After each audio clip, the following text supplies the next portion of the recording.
Ubisoft has been in the news for all the wrong things recently, like they usually do anyway. They cancel projects here and there, they delay some, they use AI here and there. But some rather good news came out of this, and it's thanks to industry insiders. Thanks to them, they gave us more details on the new Ghost Recon games and why it's not cancelled. Because Ubisoft is counting on this one to succeed. Like the next Assassin's Creed and Far Cry games, this next Ghost Recon game has been said to be Ubisoft's last straw before the company kills itself completely and go bankrupt. Don't mind me, I'd actually love to see Ubisoft fall forever, but I'd also like to see their final take on Ghost Recon. The next Ghost Recon is quietly becoming one of the most interesting projects Ubisoft has in development, largely because it appears to be moving in a direction the company has spent years avoiding.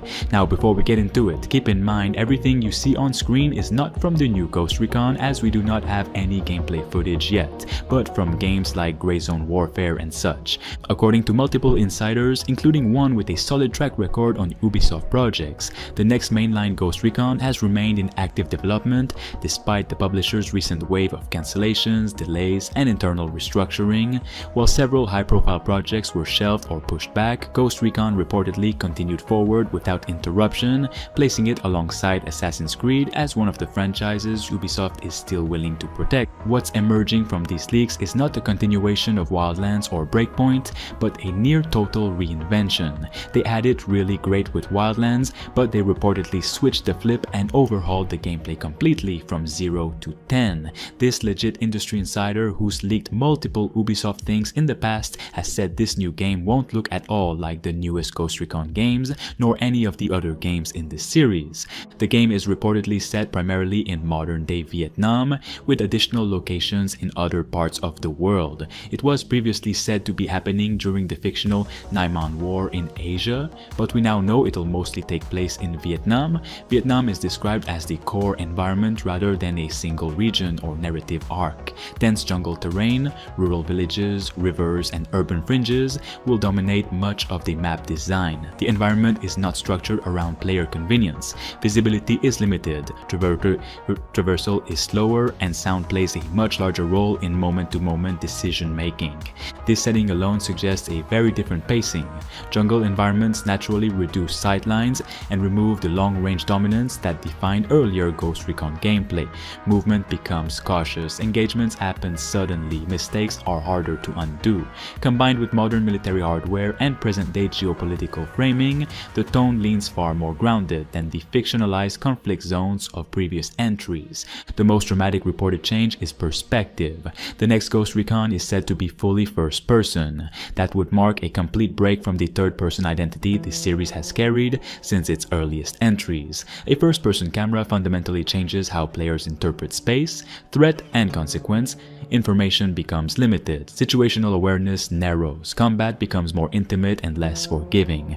Insiders describe the gameplay as brutal and unsettling rather than empowering. Mission design reportedly draws inspiration from games like Ready or Not and the rebooted Call of Duty Modern Warfare titles. Operations are structured around uncertainty rather than freedom. Players may enter environments without full knowledge of enemy numbers, layouts, or potential outcomes. Engagements are said to escalate quickly, with few safety nets once things go wrong. Combat itself is described as harsh and fast. Weapons are lethal. Enemies react aggressively to sound, movement, and visual cues. There's little room for error, and encounters can end abruptly if players rush or misread situations. Rather than rewarding constant aggression, the design reportedly favors restraint, planning, and controlled execution. From other recent leaks, mission variety appears to focus on grounded objectives, clearing hostile compounds, navigating populated villages, securing high-value targets, extracting under pressure, and operating in low-light conditions are all reportedly common scenarios. Choices made during missions can change how situations unfold. Squad mechanics are also being reconsidered. While Ghost Recon has always been associated with team-based operations, early descriptions suggest less emphasis on micromanaging AI teammates and more focus on player positioning and decision-making. Whether this means smaller teams, reduced squad presence, or more autonomous AI remains unclear, but it points to a shift away from the heavily scripted squad commands seen in previous entries. Visually, the game is set to adopt a restrained presentation. Color palettes lean muted. Lighting emphasizes shadow and contrast. Weather and foliage obscure threats rather than decorate the environment. Vietnam's climate and terrain are reportedly central to this, with rain, humidity, and dense vegetation shaping both visibility and movement. All of this sounds promising, but it's impossible to discuss a Ubisoft project in 2026 without skepticism. Ubisoft's recent history is filled with ambitious concepts undermined by corporate design mandates. Systems get softened, tension gets diluted, difficulty gets flattened in the name of accessibility. The company has repeatedly struggled to commit fully to realism when it conflicts with broader market appeal. There's also the wider context of Ubisoft's current instability. Project cancellations, delays, layoffs, and a growing reliance on AI-assisted development have eroded trust among players. Even if Ghost Recon begins as a focused, hardcore tactical shooter, the risk of compromise is real. Monetization layers, progression systems, or difficulty smoothing could be introduced later in development to broaden appeal. That's where the caution comes in. On paper, a first-person Vietnam-set Ghost Recon built around brutal, realistic missions sounds like the course correction fans have been asking for years. In practice, Ubisoft has a habit of starting strong and finishing safe. Whether this project is allowed to remain uncompromising through to release is still unknown. At the same time, the fact that Ubisoft appears willing to let Ghost Recon diverge this far from its recent formula is notable. This isn't a small tweak or a cosmetic reboot. It's a structural redesign that risks alienating parts of the existing audience in exchange for something more focused and intense. If Ubisoft follows through, this could become the most distinctive Ghost Recon entry in decades. If it doesn't, it risks becoming another example of a promising idea flattened by corporate caution.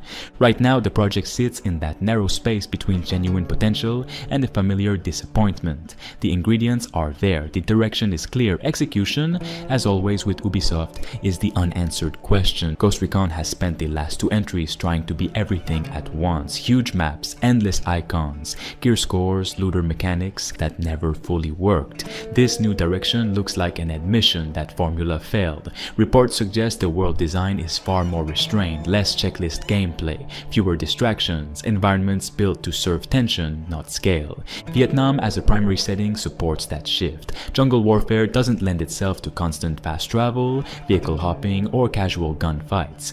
Movement is slower, lines of sight are broken constantly, sound travels unpredictably, every step risks exposure. That naturally forces a different mindset, one Ubisoft hasn't leaned into for years. There's also talk that missions are structured with limited information by design. Players aren't always briefed with perfect intel. Maps aren't fully revealed. Objectives can evolve mid-operation based on what happens on the ground. Anyway, if you guys would like to see more on this game, make sure to drop a like and let me know your thoughts in the comments.